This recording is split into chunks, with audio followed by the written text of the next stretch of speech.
Welcome to the first video of Portfolio Theory. In this video, I will talk about how to calculate the rate of return and the risk of a single asset and the rate of return and the risk of a portfolio. So first, let's talk about how to calculate the rate of return of a single stock. There are two different ways of thinking about the rate of return. One is a forward-looking and the other is backward-looking. When you think about what will happen to the price of the stock and what will happen to the rate of return of a stock, we have to think about what kind of events will happen in the future. So for example, this is the example that we talked about in the class. So let's think about the automobile stock. And if we want to make a guess on what the rate of return of the stock will be, we have to think about what will happen in the future. So we are thinking about here three possibilities. So the economy may do well, or will be okay, or will be in recession, right? And we have to assign the probability for each event to happen. And because we don't know anything at this point, let's assume that the probability for each event to happen is exactly the same. And we have to think about what the rate of return from that stock investment will be given each event. So if the economy is in recession, the rate of return from the auto stock will be negative 8%.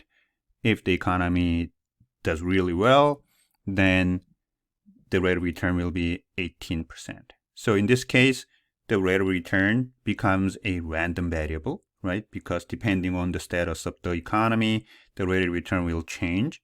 So for just like any other random variable, we can calculate the expected value using the probability and the value of the random variable for each possible case.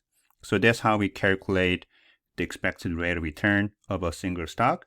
And once we calculate the expected return, then we can calculate the variance of that rate of return. And that variance, or the standard deviation, becomes a measure of the risk of that asset. So in last class, we went over this example.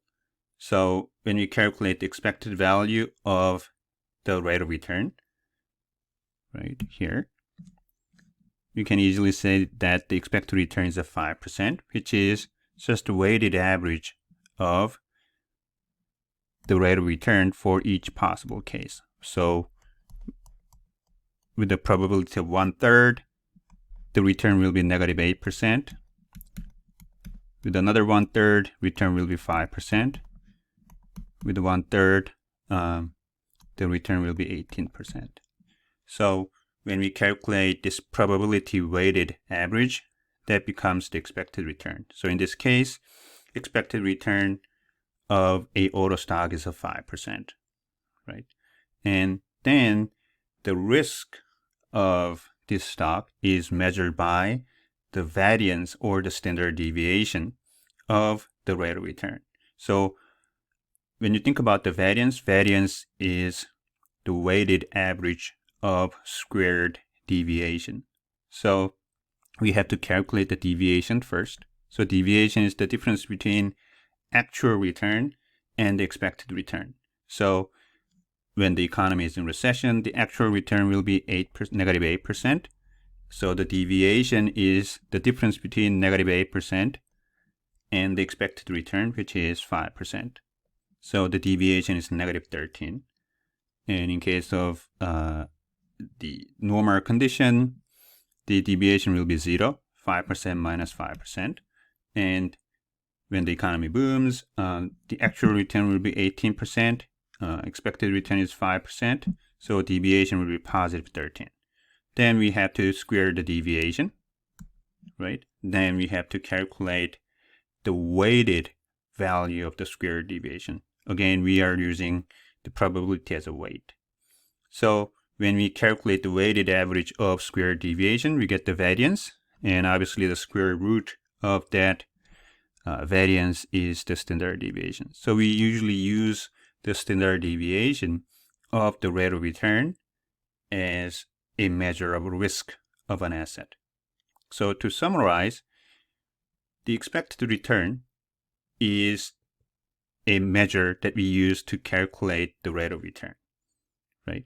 And the risk of an asset is a standard deviation of that rate of return. So if there's a big difference between expected rate of return and the actual rate of return, right, that can be realized in the future, then the standard deviation of the rate of return will be great, and that asset is viewed as risky. Okay. There is another way of looking at the rate of return and the risk of an asset. That's a backward looking. So instead of making up predictions on what will happen in the future, we can actually see what happened in the past. So for example, let's think about a stock such as Netflix. Okay, so we can go to yahoofinance.com and find the Netflix, and you can see the Netflix here, and you can see what happened to the price of the stock today, or for 5 days, for 5 years, and so on. We can actually go to the historical data tab here,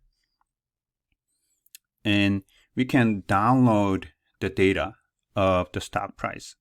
So for example, most widely used data is weekly data.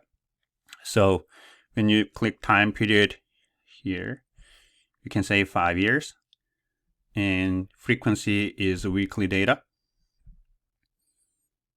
Okay, then apply. Then you can see the numbers change. So you can see the weekly trading data here. Okay, then we can actually download the data. Then we can actually download weekly trading data of Netflix for 5 years. And that's actually what I did here. So this is the kind of data that you can actually easily download from the yahoofinance.com. So you can see the date from 2015. You can see the open price, high price, low price, closing price, and adjusted closing price, and the volume. Right. So this is the data that you can easily download. And once you have that data, you can easily calculate the weekly rate of return. Okay. So in this case, the weekly rate of return is the rate of return of this week. Actually, the price of the stock this week and the price of the stock of the following week minus the price of the stock of this week, right? So this calculates, how much return that you could have enjoyed had you bought and held the stock for a week, right? Then, looking at this, historical data, we can actually calculate the expected return. So we have the data on weekly rate of return for the last 5 years, and we can calculate the expected return in this case, or the average return, because the weekly return itself is a random variable, right? You can see that each week the rate of return changes. So for 1 week, it was 3.15%. For the second week, it's a 6.73%. So you can see it really fluctuates a lot. So the weekly rate of return itself is a random variable. And because it's a random variable, we can easily calculate its expected value, right? So we can calculate the average value of these numbers.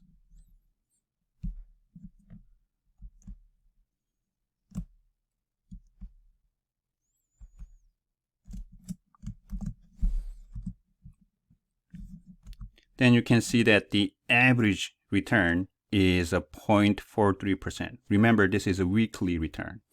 So every week, on average, you could have earned about a 0.43% return from holding this stock. So this can be another alternative past-looking, right, backward-looking measure of the expected rate of return. Okay. Then, just like the forward-looking case, the measure of the risk of a stock is the variance in the rate of return of the stock, right? So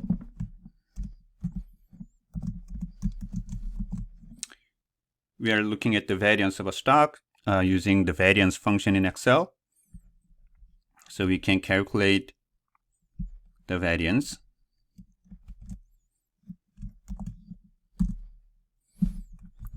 And now we have the data on the return. So this is the expected return of the Netflix stock, and this is the measured risk of the Netflix stock. So expected return is a 0.43% weekly, and the risk is a 0.74%. So you can see that the risk is pretty significant, right? So to summarize, we have two different ways of calculating the return and risk of a stock. We can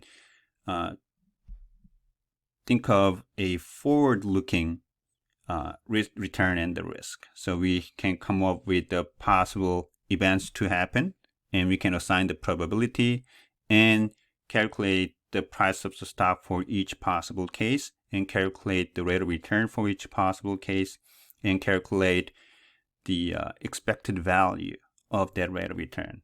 And we can calculate the expected return that way, or we can go backward. We can go backward and see what happened in the past and look at the past data. And based off of that past data, we can calculate the average rate of return and use that as a measure of the rate of return, and calculate the standard deviation of that rate of return as a measure of risk. And obviously, neither of them are perfect, and eventually we'll try to tie these two together. Okay.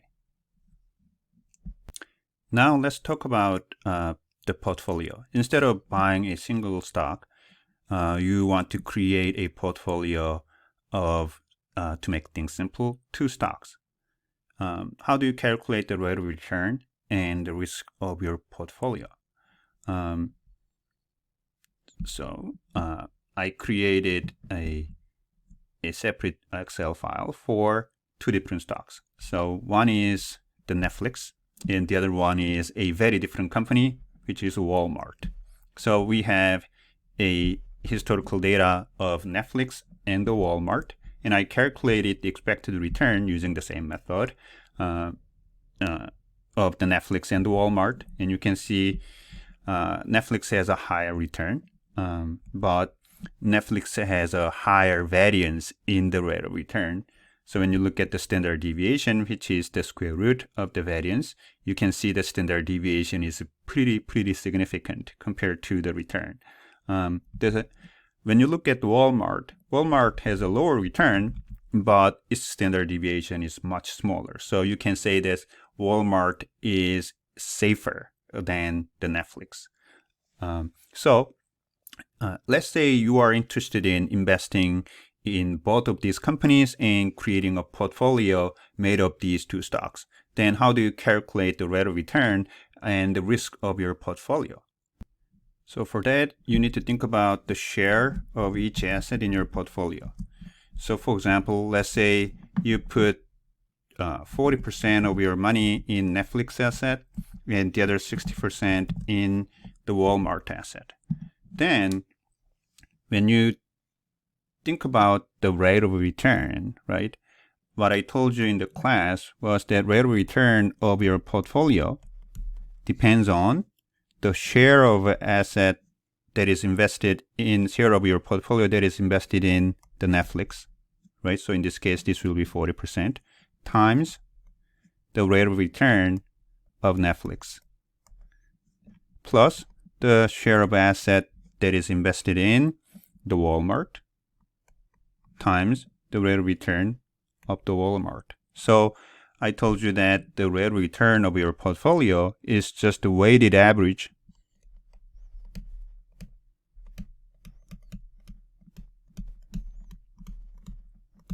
of rate of returns of each asset in your portfolio, right? So calculating the rate of return of your portfolio is pretty simple, right? So when I use Excel here,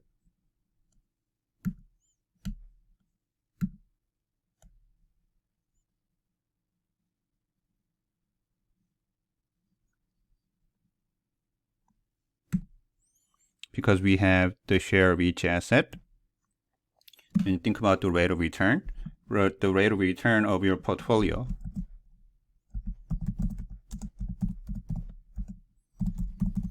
right? And this is simply the share of each asset. So 40% times the return of Netflix plus 60% times the rate of return of the Walmart. So you can see that this is,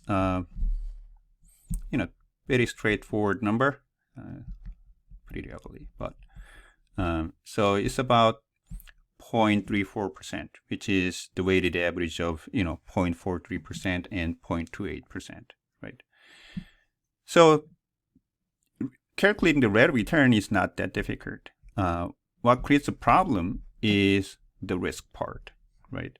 So the key message of the portfolio theory is that the risk of your portfolio depends not only on the risk of each asset and the share of each asset in your portfolio, but also the covariance between the two assets. So let's first think about the variance. So let's say this is the variance of your portfolio. So sigma is the standard deviation. So sigma squared is the variance. So variance of the portfolio depends on the share of each asset. So share of, in this case, the Netflix squared times the variance of Netflix plus share of Walmart squared times the variance of Walmart plus, so this is the important part, 2 times share of Netflix times the share of Walmart times covariance of Netflix and the Walmart. Okay, so risk of your portfolio depends on risk of Netflix, risk of Walmart, share of Netflix and Walmart, and how Netflix and Walmart stocks are correlated, right? So if two assets their rate of returns are positively correlated, and if they tend to move together, right? When price of Walmart stock goes up, if the price of Netflix goes up too, then they are positively correlated, and because of that, covariance will have a positive value. Then this value, the risk of your entire portfolio, will actually increase given the risk of each asset. So even after controlling for the risk of each asset, if two assets are positively correlated, your entire portfolio risk will go up. Given the risk of each asset, if two assets are inversely correlated, right? And given the risk of Netflix and the Walmart, if two assets are inversely correlated, the risk of your entire portfolio will actually decrease. So the key point in measuring the risk of a portfolio is the possible correlation, covariance between the assets in your portfolio. Okay. So if you want to calculate the risk of your portfolio, right, then you have to know not only the risk of each asset and the share of each asset in your portfolio, you have to actually know the covariance of the two assets. So how do you calculate the covariance? So let's say this is the covariance.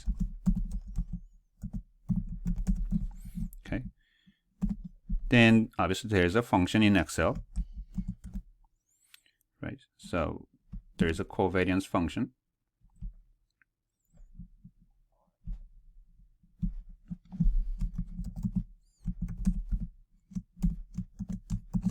Okay, and you have to highlight the entire return data of each asset. So in case of the first array, is from cell B2 to B216. B216. And the next array is the return of the Walmart, right? Which is cell C2 to C216. Okay. So when I close the parenthesis, press enter, you can see the covariance between the two assets. Okay.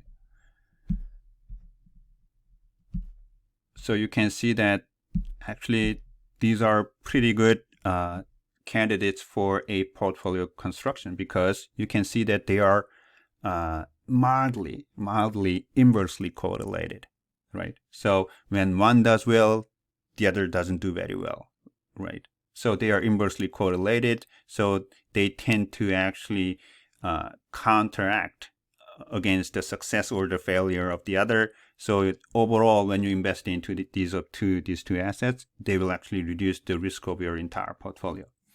Okay, so how do we calculate the risk of your portfolio? Firstly, let's calculate the variance. I told you that the variance of your portfolio depends on share of your asset, right, squared times the variance of that asset plus share of Walmart squared times the variance of the Walmart plus 2 times the share of each asset, 40% times the 60%, times the covariance of the two assets, right? So when we press enter, this will tell us the risk of your entire portfolio. Okay. So now what you can see is that if you invest 40% of your money in Netflix and 60% in the Walmart, the rate of return of your portfolio will be somewhere between the rate of return of these two assets, right? So it's going to be, because more money is invested in Walmart, the rate of return will be slightly closer to the rate of return of the Walmart. So it's going to be, in this case, 0.34%. But when you look at the risk, right? So this is the variance. When you look at the variance is a much smaller than the variance of the Netflix, and is much closer to the variance of the Walmart. So when you look at the standard deviation, right? So in case of the standard deviation, it is the square root of this. So I will, instead of the variance, I will calculate the standard deviation here.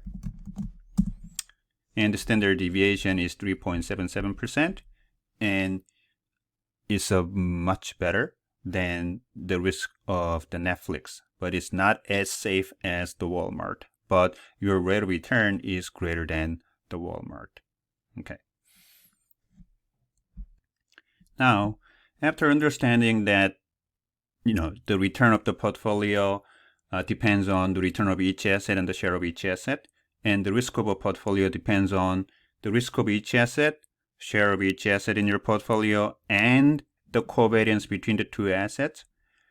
Let's say you want to find out the optimal share of each asset that can minimize the risk of your entire portfolio, right? So you want to change the share of each asset in your portfolio so that you can minimize the risk of your entire portfolio. How do we find that optimal share of each asset? Solving this problem is obviously difficult because it requires a lot of calculation.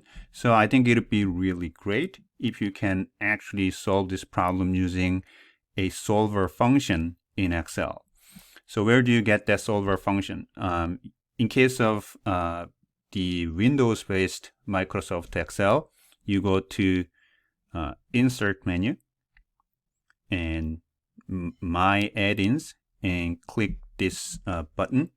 Then you can actually go down to the bottom of the drop-down menu and manage other add-ins.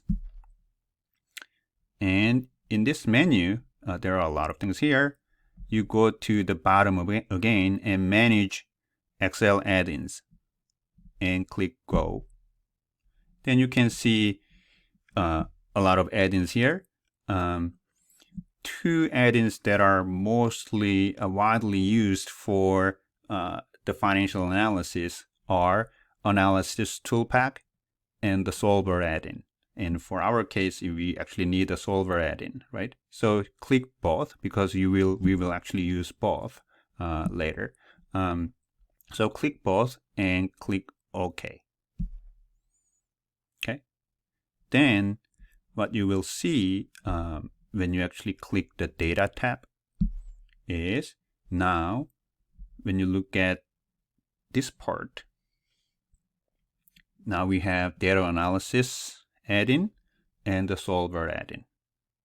Okay, so if you want to find the optimal share of each asset in your portfolio that can minimize the risk, right, then we can use this Solver function. So click this. Okay. Then you will see this menu, right? So what you want is you want to set this objective and you want to minimize it, right? You want to make this cell and you want to, you want to minimize the value of this cell. And you want to do that by achieving the variable cells. So you want to achieve the share of each asset in your portfolio. You want to change this. You want to change the share of each asset in your portfolio to minimize the risk of your entire portfolio. Okay. And here, I will just delete all this.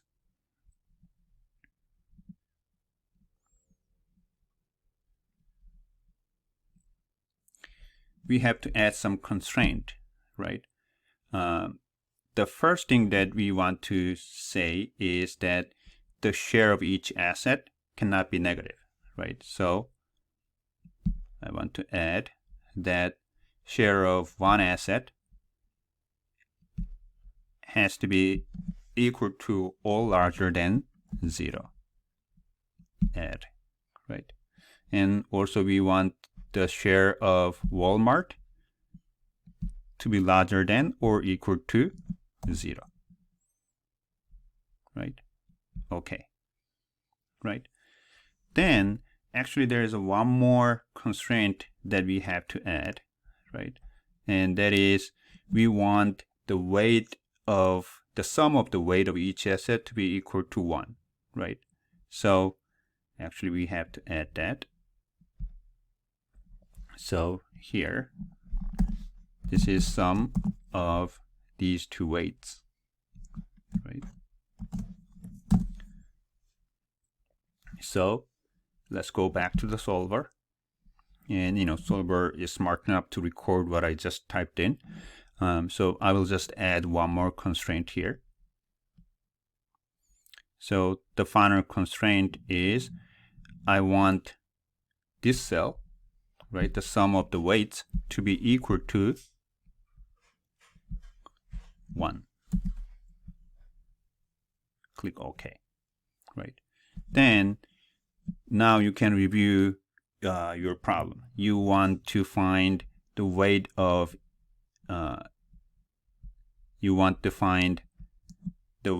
each asset in your portfolio that can minimize the entire portfolio risk. And you want to make sure that the weight of each asset is not negative. If it is negative, it actually means that you are shorting that asset. And obviously we can consider that possibility later, but at this point, we are just assuming that, you are not shorting any of these assets. And you are holding both of these assets, or you are not holding that asset anymore, right? And the sum of the share of each asset has to be equal to 1. And when we actually solve this problem, Excel will find a solution. Okay, so according to Excel, now we can see that when you have 11% of your money in Netflix and 89% in Walmart, the risk of your portfolio will be minimized. Okay. So that's it for this video. So, in this video, we covered how to calculate the rate of return and the risk of a single asset, how to calculate the rate of return and the risk of a portfolio, and how we can use the solver function to find a share of each asset in your portfolio that can minimize the risk of your entire portfolio. Okay.